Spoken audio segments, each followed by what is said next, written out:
Hey Fly Tires, welcome back. I'm Matt, and thank you for stopping by the channel. Now this next pattern from Morgan Lyle's Simple Flies is called the Hare and Copper. I couldn't really tell where this pattern originated, but it's basically a stripped down version of the gold-ribbed hare's ear, which is one of the most popular American nymphs ever created.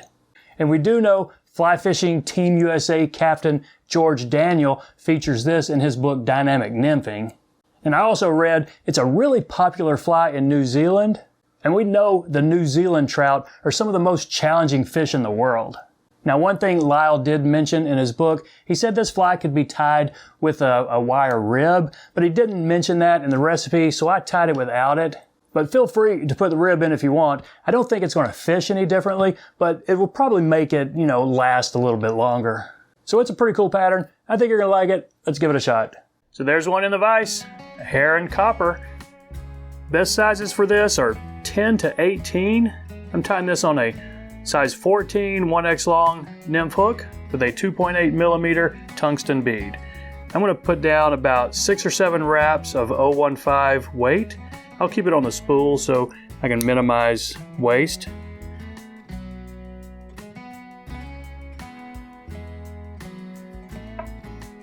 Okay, after you get that jammed up in there, take your thread. I'm using a 70 denier UTC, this time in a tan. I'm going to put a dam behind it and then ramp it up to give us a little bit of taper and a few wraps over the weight before I take it back to the bend of the hook.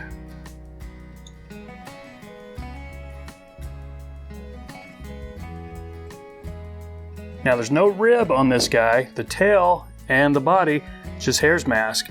So for the tail, I will grab a piece just below the ear, right up on the forehead where you start getting into some long fibers. Now it's not a real long or real thick piece of fur, maybe about like this, and it's going to be about a hook gap in length. So what you want to do, you might want to thin out some of this under fur right here, but it's not all that necessary. Just gauge your length and let's get a couple of pinch wraps right here and then take a look at it. Okay, so I think that's decent for the tail. I don't want it to wrap around the hook, so I'm going to kind of hold it up and then put a tighter wrap right there.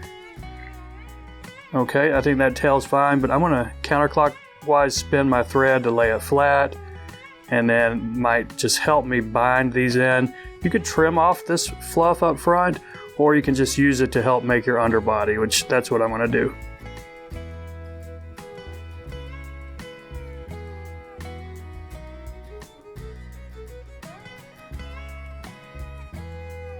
Okay, that's not real pretty, but it doesn't matter because we've got a big thick body we're going to put on anyway.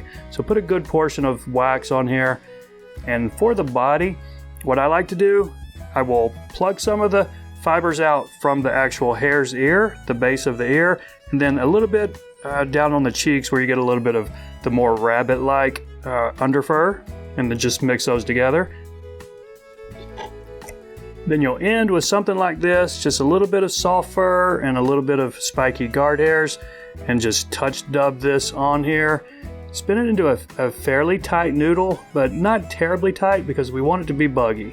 And you might want it to be a little bit thicker and buggier up front. And it might take you a couple of applications to get all the way up front, just depending on how much you put on at a time.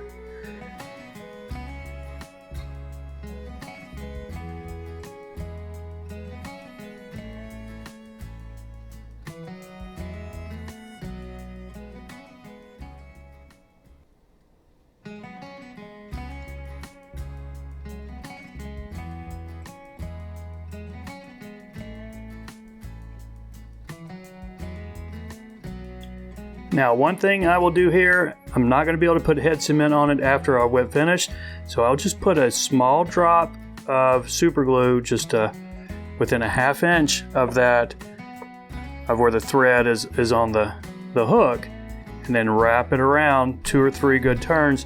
Now quickly do your whip finish, and then these wraps will be in touch with that super glue, and you'll have a very secure head. You just got to do it pretty quick.